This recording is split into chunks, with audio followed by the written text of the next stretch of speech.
अब रिपोर्ट्स के अंदर हमारे पास दो तरह की रिपोर्ट्स होती हैं जो नॉर्मली हम अपनी एंटरप्राइज एप्लीकेशंस में यूज कर रहे होते हैं।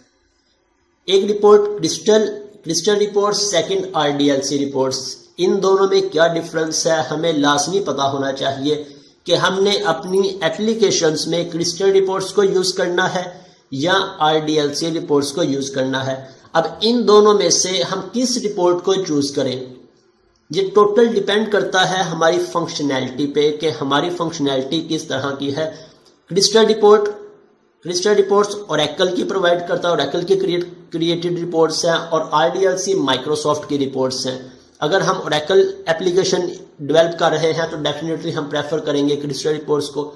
अगर हम माइक्रोसॉफ्ट की एप्लीकेशन .NET एप्लीकेशन डेवलप कर रहे हैं तब हम प्रेफर करेंगे RDLC को। लेकिन ये सिर्फ एक पॉइंट है। सेकंड मेन इनमें डिफरेंस क्या है कि जब भी हम .NET एप्लीकेशन को डेवलप कर रहे होंगे, अगर हम इसके साथ क्रिस्टल रिपोर्ट्स को यूज करते हैं तो जब हम अपनी एप्लीकेशन को क्लाइंट मशीन पे डिप्लॉय करेंगे या सर्वर पे डिप्लॉय करेंगे तो हमें क्रिस्टल रिपोर्ट रन टाइम्स को इंस्टॉल करना पड़ता है। अगर मैं यहां से आ जाता हूं,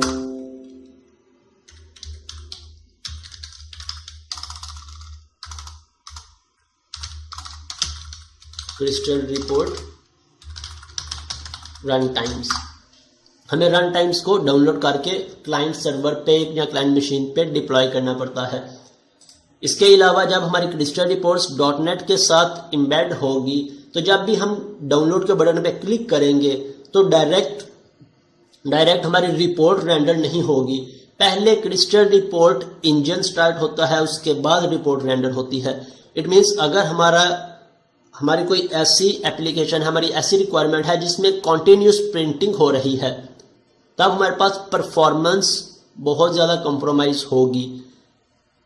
इसकी अल्टरनेट अगर हम RDLC को यूज़ कर रहे हैं तो हमें क्लाइंट मशीन पे किसी भी रन टाइम को इंस्टॉल करने की ज़रूरत नहीं होती, क्योंकि लेटेस्ट वर्जन्स के अंदर RDLC रिपोर्ट्स की असम्बलीज ऑलरेडी ऐड होती हैं। हमें क्लाइंट मशीन पे ऐड करने की खुद से ज़रूरत नहीं होती। सेकेंड इसका एडवांटेज कि .NET के साथ RDLC रिपोर्ट्स बहुत ज़्यादा एफिशिएंटली वर्क करती है। हमारे पास अगर कॉन्टिन्यूसली मुसलसल प्रिंटिंग हो रही हो, मुसलसल रिपोर्ट्स डाउनलोड हो रही हो, रिपोर्ट्स क्रिएट हो रही हो या मुसलसल रिपोर्ट्स जनरेट हो रही हो, तब भी हमारी परफॉर्मेंस में इतना खास इफेक्ट नहीं होता। मीन्स हमारी एफिशिएंसी, परफॉर्मेंस कंप्रोमाइज नहीं होती। इसलिए मैं पर्सनली रिकमेंड करता हूं कि हम जब भी .NET एप्लीकेशंस के साथ रिपोर्ट को यूज करें, RDLC को ही यूज करें। इसके अलावा लास्ट मेन एडवांटेज जो मेरा एक्सपीरियंस है, RDLC रिपोर्ट्स को क्रिएट करना, मैनेज करना बहुत आसान है क्रिस्टल रिपोर्ट्स की बजाय। किस तरह से कि RDLC के अंदर हम कॉम्प्लेक्स से कॉम्प्लेक्स रिपोर्ट को भी बहुत आसानी से मैनेज कर सकते हैं।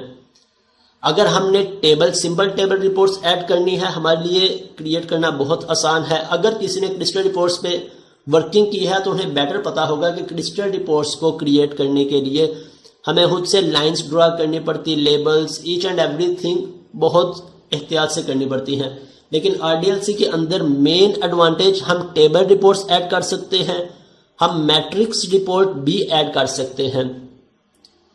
इसके अलावा अगर हमने सब रिपोर्ट्स ऐड करनी हो या मल्टीपल टेबल्स ऐड करने हो तो हम आसानी से ऐड कर सकते हैं।